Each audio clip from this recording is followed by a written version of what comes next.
Hi, this is Natalie with the Real Estate Investment Nomad podcast. Today we are with Samia here, Samia Morgan Yes, from San Francisco, but we have a nice story about the Middle East, Egypt, and some very nice, nuances on how real estate is different from one country to the other. The culture, the absolutely. practices, your background. So I'm super excited to talk to you because we haven't covered this topic yet, and I think it's very interesting for people to understand, the not only the challenges but also the opportunities that might be there. There were before, or maybe there's right now. So thank you so much for being with us. Oh, my pleasure. Nice to be with you. So share with us a little bit more about you, where you're from, and how you got started.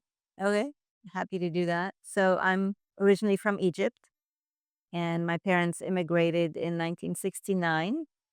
I was a teenager, and we came to the States. We actually ended up in Hollywood, California, back in the hippie days.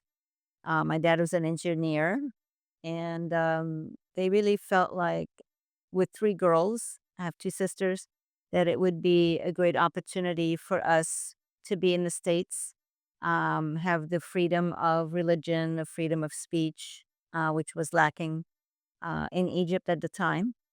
My dad helped reclaim land along the Nile down in the upper Egypt, which is south, and has always been an engineer. But when he came to the States, he had to take other jobs till he got his equivalency.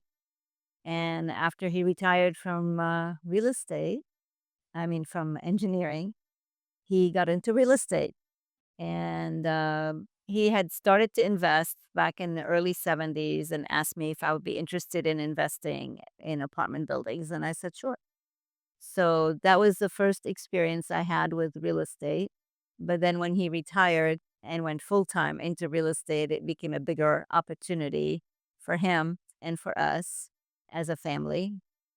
My background is I have a chemistry major, have a chemistry degree, and I worked for an oil company in the lab and in the refinery. And then I got my MBA and worked in their business planning and strategic planning departments. And my degree is in finance. I've always been more of an analytical person.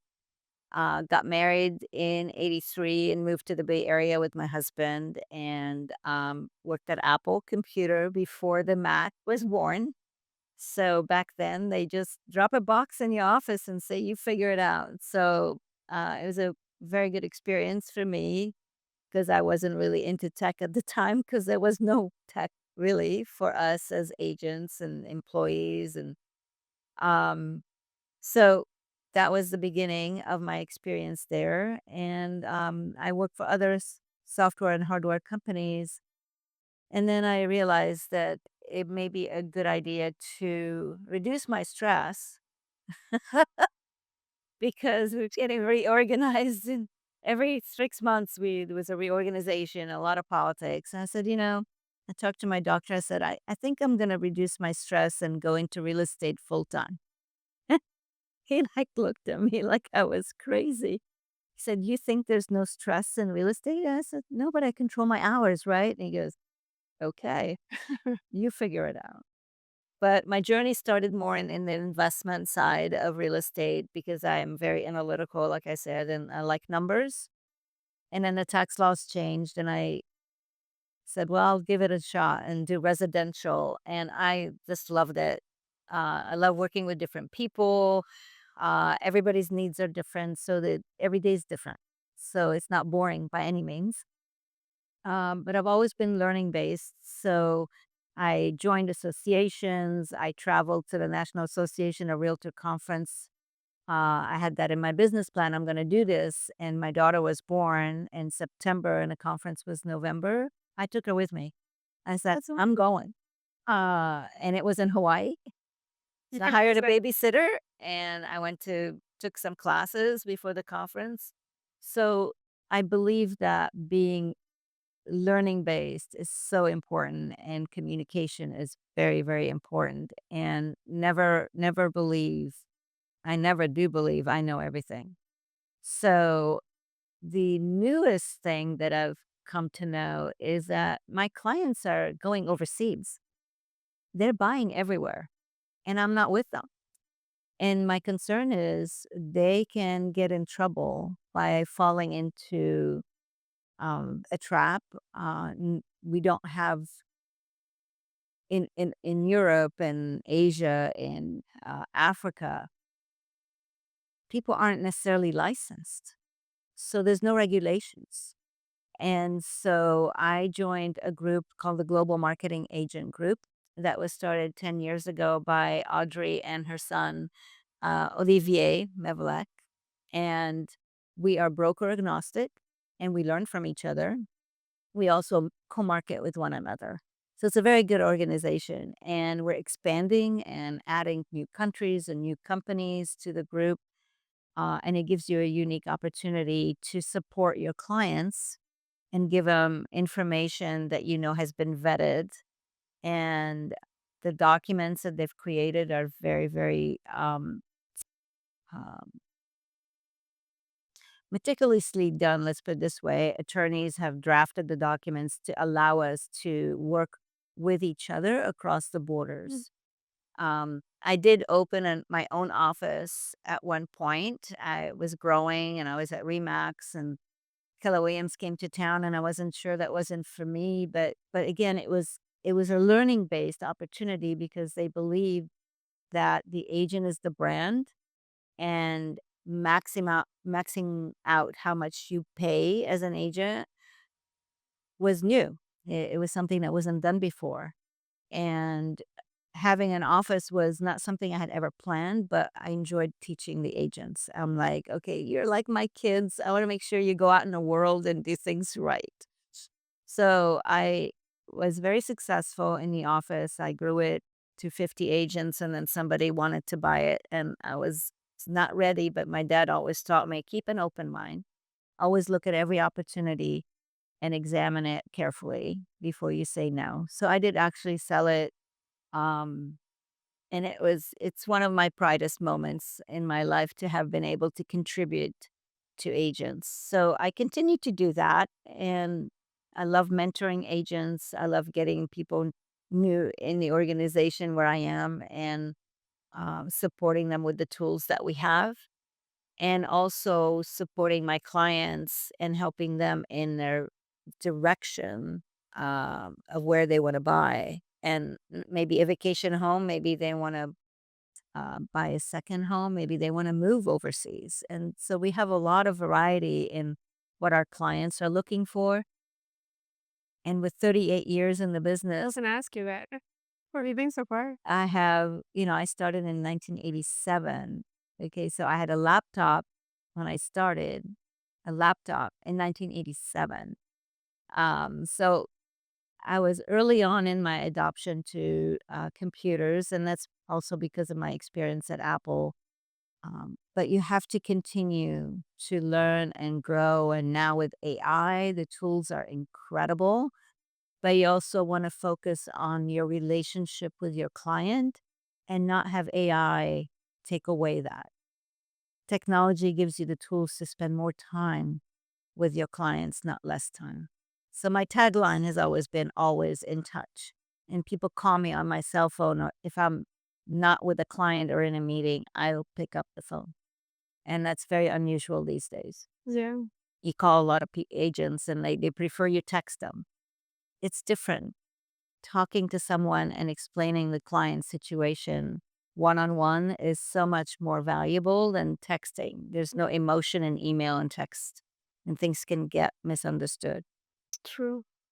Yeah, because sometimes with that, being in touch with your clients, it comes that sometimes we automate so much that let's say somebody texts you Instagram, you're like, oh, thanks for contacting me, and you have the same cookie cutter message, and Yep.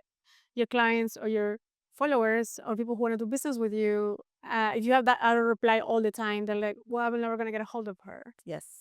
This is a bot, and then they Or yeah, age. or is it a bot? Yeah, Is it really her or is it yeah, so you have to I'm very careful about making sure that if I do any kind of automation that it's really understanding who I am and responding. I'm very hesitant to have my AI just go auto reply everything. yes. So I'm building it carefully, and we have some great AI tools that we're using. But again, you have to keep the focus. Like I just got a text message a few minutes ago, and I somebody said, "Looking forward to meeting you," and immediately I was able to respond. Just let them know that you're here and you're seeing their message and recognizing that they're reaching out to you. Yeah. So that's very important, and that's one of the things that in surveys that I've seen buyers and sellers complain about is that the agents are not communicating. Same when you're giving a referral to, let's say, I'm referring someone to you in Mexico or Australia or New Zealand. Don't just send it. Stay in touch with the agent and the client to make sure they're getting what they need because sometimes the agent goes silent or the client goes silent. So staying engaged allows that relationship to smooth out if there's any issues or if it doesn't work out, you go to the next person. So I just saw a newlywed couple and I said, best wishes. Communication is so important in your success. So it goes everywhere. But I'm very excited about where I come from. I'm very proud of where I come from and giving back and looking at Egypt as a new opportunity for growth. It's a beautiful country with amazing people. So I'm very much looking forward to connecting with agents in Egypt along with other countries. I'm here networking with people from all over the world. And I can't wait to have more people from Egypt with whom I can uh, collaborate and grow together. That's amazing because you speak three languages, right? I do. I went to French school, which is Sacred Heart, Sacré Coeur. So I spoke French. I did not learn English in Egypt. We learned grammar before we came, and I did not luckily go into English as a second language class. I dove right in, and I think that really helps you learn fast. So English was my third language. I Egyptian is a spoken for Arabic, and then French, of course. And then I took some Japanese classes because I worked for a company that had business in Japan. And I thought it was important as a woman to speak a little bit of Japanese back in 85. It's amazing. And a little Spanish. I That's love so. it's so much easier to learn Spanish after you spoken French, right? I think so. So, but I practice my Spanish with my daughter, who it really is good at speaking it. Fluent. Yes, That's amazing. yes, So you're multilingual. yes, You come from different backgrounds, and now that that Egypt is in a is in the air, it's an opportunity happening right now. Not many people uh speak the language or they kind of like let it go. You kept the language, and from your perspective, with 30 plus years of experience in real estate, how do you think it's gonna be the change, or how we need to adjust to the market? Are there some nuances we need to keep in mind? Because, like in Mexico, there wasn't an MLS, but there's, something yes, information, but yes, at the same time, there's some. I think Egypt is very connected to the government yes, in anything you need to do. So you yes. need to either ask for permission or really go hand in hand, or nothing will get done. Will you share more about that side of things? Sure. Most countries outside the U.S. do not have an MLS, and the listings are not exclusive. So that means it's what we call in the States your pocket listing, right? So you have it and you're not sharing it with other agents because you may not get paid if they sell it. So this is actually how the States ran things. There was no MLS and everybody had books. I mean, when I joined the office, we had these thermal machines and we barely got started having books that were the MLS books. Yeah. Every office had the little private book. Uh, so yeah, I'm dating myself. But what was exciting for me for Egypt is we had a meeting with our leadership had a meeting with the council, and they were so excited about what we're doing that they said we're going to launch an MLS system with 500,000 listings. And that just blew my mind. because now I'm reaching out to my relatives in Egypt who are very connected and say, let's get the agents to know what's happening because that's going to help them do more business. A lot of Egypt has rent control. It's had rent control for a long, long time. So I always know where my family lives because they haven't moved in 60 years. So I'm not a big proponent of that, but the benefit is I know where they're living still. Yeah. But there's so many developments and so many opportunities. I have a cousin who lives in the in Red Sea, where a lot of people go for diving, and it's beautiful. Developments along the Mediterranean. A lot of my relatives have places there. We used to summer in Alexandria because it's less hot than Cairo. I don't like the heat. Yes, I am Egyptian, but I don't like the heat. Um, Kind of like my grandmother was. So, and actually, my grandmother went to an Italian boarding school, so she spoke Italian. Interesting. Didn't teach us, but I knew a few words when she wasn't happy with us. She would use those words. So being international, coming from Egypt and being in a company that's international, it's just makes my heart really warm because I can relate and I love different cultures. And I wish more people would step outside their border and appreciate other cultures that are right there. And that's why we've been traveling for Thanksgiving to Cabo every year with the family. And you get to know people over the years and you feel like family. And it's genuine. When they call you family, you are really part of their family. Um, so that there's so much of that overseas that people are missing out on experiencing that I hope more agents don't just talk about going overseas and doing business, but actually spend the time to go meet people and get to know the culture and not just do the touristy things, but really um, invest the time and the money in doing that. And they'll be much better agents to help their clients and their friends and their family. Hmm.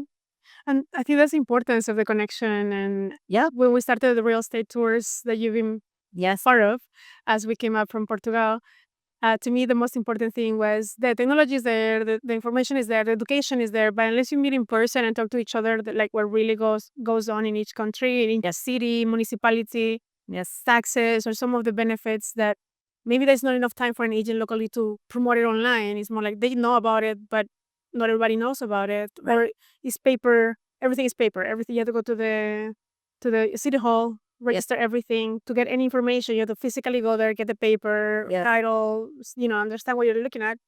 That AI hasn't catch up on that yet. So No. it's not like you can AI, ChatGPT certain things because they're not online yet. Yes. Well, we went from paper, faxing to scanning to emailing. Now we'll see what AI does. But um, talking about municipalities and not being able to share things, that's what I love about the Global Marketing Agent Group because we share. People may have a non-exclusive listing, but we're able to share these amongst each other. And then we have a magazine called Castles and Estates. And so that's branded to me. So I have access in that magazine to all the listings, well, the featured listings, because there's only so much space, right? So it's a digital magazine that I share with my clients so they know I don't just say I can help you. They actually see the properties. Yeah.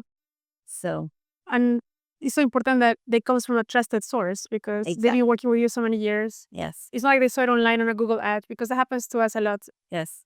We serve the Midwest in the US and help them how to buy in Mexico. And they see, oh, I saw this ad online, and they send it to me. Can you look if that's a trusted development? And we look at it and we're like, it's bait, it's a clickbait. So the one year click, the 1 year information, Yep. it's not a real property. We cannot find it anywhere. But it's beautiful. Yep. And they're like, well, can you get me something similar? We're like, let me find something similar within the boundaries of what we already researched that is good. Because if you do any deposit with that person that Yep. contacted you online, And money's gone. you heard so many bad, we've all heard bad stories. And that's the fear that some buyers are like, oh, I want to live abroad. I want to buy a second property. But they're like, but my friend got, scammed. They go into a fraudulent transaction and they hear all the bad stories, but they don't understand that it just depends on with the person you go with. And if you hold their hands through the beginning, they can, trust you And because they they don't. trust you to go and check it out, and that's the key you were saying is they're sending you the ad Yeah. because they trust you to tell them if it's good Mhm. or bad, right? So that's so important, in doing business overseas and having a trusted source to guide them and show them the good, the bad, the ugly, and the real and the not so real, because the internet, as beautiful as it is, and I love it, it makes everybody look the same, Mhm. right? So when people we pretty much all get paid the same, pretty much, right? In the States anyway. And you can go to this agent, they may be 1 month in the business, and you can go to this agent, maybe 30 plus years in the business, and they look the same because they have the same website Mhm. developer. So I love the agent that's 1 month if they're getting mentored and will do the right thing. I'm Mhm. not saying they won't. And hopefully that agent with 30 plus years is staying up with technology and marketing and using social media in an effective way. And social media is an incredible tool to reach out to people. But like you're saying, your clients can get in trouble by being, Mhm. you know, taken in by an ad that seems too good to be true. Yeah, now with AI, they can create photos that don't Yep. exist, and it looks very real. Oh yes. And you can I saw this app yesterday that will take an image of your kitchen and remodel it for you. And one of my counselors and trainers is doing something where it gives it a picture and says, okay, remodel this house for me and tell me what it's going to cost me to do it. That's amazing. And that's coming out. Yeah, It's not out yet. But see, that's that's a plus because it's not only the look, but now give me the numbers, right? yeah, give me the cost of what it's going to cost to do this kind of finish and this kind of finish. And that's a tool you That's can give amazing. to your client who are thinking of buying a house that needs some remodeling. So the one where you do the instant, you know, staging, virtual staging is good as if it's used in the right way and disclosed. I'm in California, so disclosure is my middle name. So disclose that it's virtually staged so people don't get shocked when they go to the house. Yeah, that's interesting because all the tools that we're given and everything that use the right way, we can benefit the increased business in different locations. Absolutely. Now more than ever with the craziness going in the US, people are considering really like maybe I just gonna have a plan B because you cannot put all your eggs in the same basket. The So economy has been fluctuating so much. Residential, commercial has been like shifting around. Like now, maybe we'll be looking more commercial because yeah, there's an opportunity there because nobody's looking at it because with the pandemic, many commercial, real estate was abandoned or left as that. there, yes. So I've seen some countries or some locations doing the flip from commercial to residential, or allowing more B&B or Mhm. more, residential but rentals. Yes. So I think the market has been shifting, but it's good to keep an eye in not only one country or one sector, the different industries, but also what can be happening here, like in Barcelona, or what is it, Portugal, some opportunities, and also the benefits that the government gives you with that for a golden visa or something like that. That is Right. all very involved, yes. The purchase, immigration, and maybe a different life Yes. in a place that you can call it home too. Yep. I was recently in the Caribbean for an island that's very undeveloped at the moment, but they're going through and asked our opinion with the global marketing group to look at their plan. They have a resort now and it's a destination for diving, but to look at the plans they have for building single family villas where they would still have the benefit of the resort Mhm. facilities because they have a couple of pools, a restaurant, um, one by the coast, one inland, and to see the feasibility of the marketing in the States.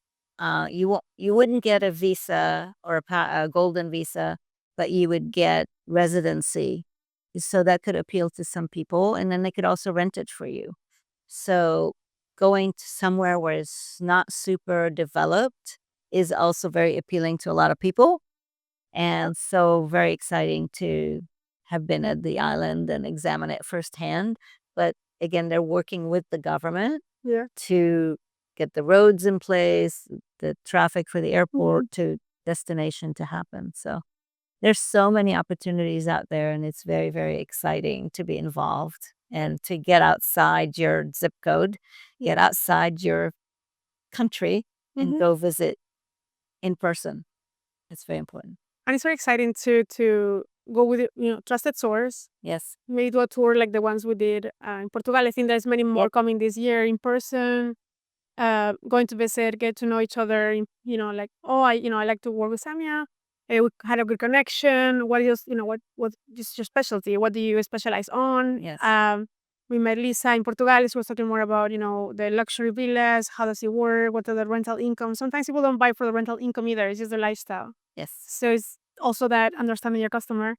But we call it trade missions. I think NAR calls them trade missions, that you just go to a place and check out the area, see it, feel it, taste it, touch it, and you're like, oh, okay, now I see the space, square meters versus square feet, prices, currency exchanges, all these things that, when you're doing it every day, you catch, what's the trend. If the dollar is going up against the peso, then we're like, maybe buy more or less, Oh, yes. and that's like a good also opportunity to keep an eye on because macroeconomics are so important. Yes. Like when the peso is high against the dollar, we're like, okay, let me pay off my buy more land Yes. because you get it for cheaper. And so people are not keeping an eye on that, and it's so important from country to country Yeah. based on the currencies how they're doing an And opportunity. and that's a very good point you point out on the pesos because we were listening to a new development happening in Mexico, and the developer said we are only going to be selling in pesos. We are not going to get caught with the exchange rates happening, which would be bad for them if it went the other way, and it'd be good for the buyer if it went a different way. Yep. But they're being firm on that because that is the currency of the country, Yep. and to them, that's the right way to do it. So it's interesting you brought up the because I've been, as I mentioned, going to Kabul for so many years. We started out at a very low exchange rate, and then the last time was 220 to 1, and I'm like, wow, the inflation happens in a lot of countries, and that's a very good point about watching out for the economic stability of the country in which you want to invest. Super important. Yeah. Yeah. Also the opportunity because I feel excited when it's like, and you can keep an eye on on so many currencies with everything online, right? Yes. We were doing a feasibility analysis for a client for a beach house in Merida, and literally with exchange dollar from being 20 to 1 to 18 to 1, I think they were when I was 20, they saved like $20,000 Yep. like right away, and I'm like, you should buy now, Yeah. because you're saving, and then that appreciation will come later on when you sell. So it's kind of like yes in pesos, but that this game is also an opportunity to keep an eye on. Absolutely. I'm curious to hear more about Egypt and what are the nuances there, the how is the stability and how has been like the let's say the exchange rate for the real estate side of things. What is the how an investor will look at Egypt and be like, let me get into this area versus this area. Well, so I haven't been to Egypt recently, but the last time I was there, Cairo is a very, very big metropolitan city. And when we lived there, we lived in a suburb and and had your own community, your houses of worship and your school and all that. And it's continued to grow. I mean, I used to play piano and the conservatory was by the pyramids and there used to be nothing there. And now, wow, they're building a brand new museum right there by the pyramids and I can't wait to go see it. It's almost ready. Um so you have to also understand the weather. Hmm. And it's very, very hot in the desert where a lot of Egypt is located. So it depends on you want to go to the coast, the Mediterranean coast, which is very much the architecture here in Barcelona is so similar to the architecture in Egypt because it's on the Mediterranean. Okay. So the developers were probably and architects were very similar minded, if not the same. So, do you want to be in a big city? Do you want to be in a suburb? There's a one of my relatives moved to a golf community, which you think, oh, desert golf. Well, Palm Springs is in the desert and a major golf courses. A lot of other towns that Arizona has beautiful golf courses. So it just depends on your lifestyle and do you want to be in the Red Sea area and there's beautiful developments there. So I haven't done any real estate recently in Egypt, but I'm very, very excited about talking to my colleagues there and understanding the financing part, the permitting. Do you get a golden visa? It's just the opportunities are going to be endless, and Hmm. I'm very, very excited. And meeting people here is going to be definitely a topic of conversation with them, and how we can help. Yeah. I think we need to do a real estate tour in Egypt. I say you should do a And real pick like estate two, tour in two, three Egypt. cities. Yes. Because I've been in Egypt before. I love Luxor more than Cairo. Cairo is such a big city, Oh, overwhelming. interesting you bring that up because Luxor to me, I didn't mean to interrupt. No, no, no. Um, It's okay. Very aggressive salespeople. That too. Aswan, which is where the big dam is, different people altogether. So, and when we went on a cruise with the kids, and you go to see the tombs and the monuments, the guy goes, Do you want to see this one? You give me a little money." So we call that bakshish, and so it was a unique experience for my kids because they didn't grow up there. That you can actually go see different tombs if you give a little Oh, money. wow. But the amazing thing about Egypt is my husband had this out of body experience in Luxor, sitting on a bench in Luxor at the temple and looking at a hieroglyph where they're doing brain surgery. And he goes, like, this bench has been here for thousands of years. So did Tut stay here? And who am I sitting where they sat? So it was very, very interesting. I mean, I used to go to Aswan when my dad worked down there in reclaiming the land around the Nile, and people still actually remember his name. But so, do you want to be in the desert? There, my son went last summer, and there's a new development in this desert between Egypt and Libya. Do you want to go to the new communities in on the Mediterranean? Do you want to go towards the Sinai? Hmm. There's developments there. I mentioned the Red Sea, so the country is so diverse. But I agree with you. Cairo is too busy for me. If I were to go, I would want to be near Alexandria because that brings back memories when we grew up. And there's a community where the king had, it's still called the palace, was a resort where people have cabins. So you have day cabins. You don't have like a condo. So it's for you to go and have you spend a day in your cabin and you go to the beach, you go to the pool, and then you go home. And then there's another development right next to it where it's more of a condo where you can actually spend the night and stay there with your family. Um, and one thing I'll never forget is they have a market where you can go buy your fish and take it to the guy with the oven, and he'll put all the spices on it. They wrap it in paper, special paper, and then they put it in the like a brick oven, like Hmm. pizza. So fresh. Fresh, very fresh. And actually, if you go to Cairo again, there is a boat on the Nile where there's different fish markets around, and actually there's a fish market restaurant, and you give them your fish and you tell them how you want it to be cooked, and it's very fresh. I never used to like fish till you eat To eat fresh the fresh fish. fresh fish. It's kind of like in Portugal and here in Spain. I mean, the fish is absolutely fresh. Yeah. And you don't know that until you step out of the US and you're like, you know what, there's more out there. And when I start, eating out, I felt like, when I'm in the US, I gain weight. When I'm outside of the US, I mean, depending on which country, it's like fresh. They really care for the Preservative. products that they give as their citizens. Like they give you all the warnings if it has too much sugar, too much sodium, too much.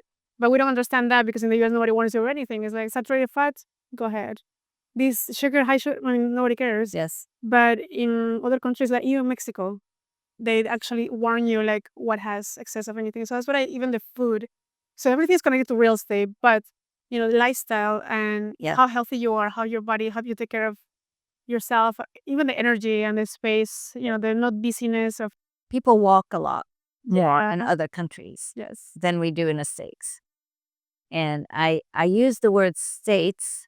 I don't say America because America is yeah, Canada, the US, Central America, and South America. exactly, So I purposely don't say back in America, yeah, which America?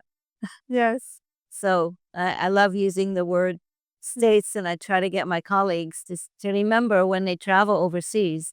And I'll say, well, back in America. All right, no, yeah, they don't know which America you're referring to. yes, So it's important to respect yeah, each country's independence and identity yeah. and enjoy the culture and have a relationship with the people in that culture.